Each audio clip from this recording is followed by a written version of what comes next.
While the mood towards Chinese technology companies is brightening across trading floors in New York and Hong Kong amid the sector's recent recovery, industry insiders, they're a little bit more wary of China tech. Joining us now is Bloomberg's Asia technology reporter, Huang Zheping.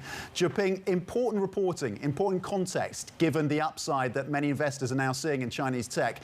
Talk to us about what investors, what insiders are seeing as increasingly investors start to turn positive on Alibaba and Tencent.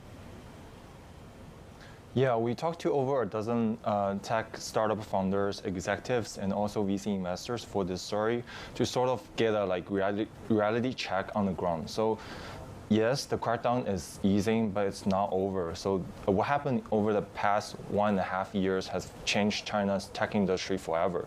So a couple of things. The hyper growth of the past 2 decades will be gone forever, and the big giants like Tencent, Alibaba, and ByteDance, they are sort of being more cautious in terms of their expansion, and in some cases they laid off staff and streamlined their non-core business.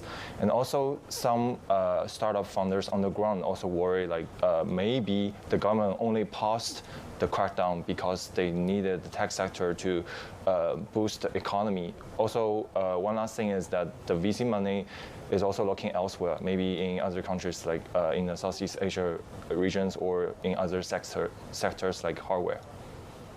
Okay, so a combination of concerns then that exist within the sectors, within those investors as well in mainland China. Is there any kind of silver lining that you sensed having had these conversations? Yeah. I think people are watching out for 3 major events, sort of like the decisive moments that will really show the crackdown is maybe not over, but a fundamental change. One is about Didi, because the ride-sharing app was taken down a year ago. If the app is back on the Chinese app stores, that will be a major improvement. The other thing is about Ant Group.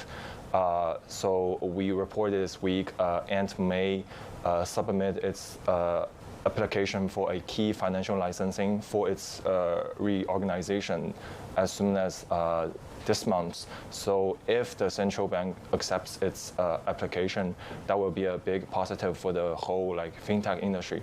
And the last one, maybe longer down the road, is about ByteDance, the ByteDance IPO. This is the world's most valuable startup. If it can go to the public market, and it will be a win for all the private startups in the sector.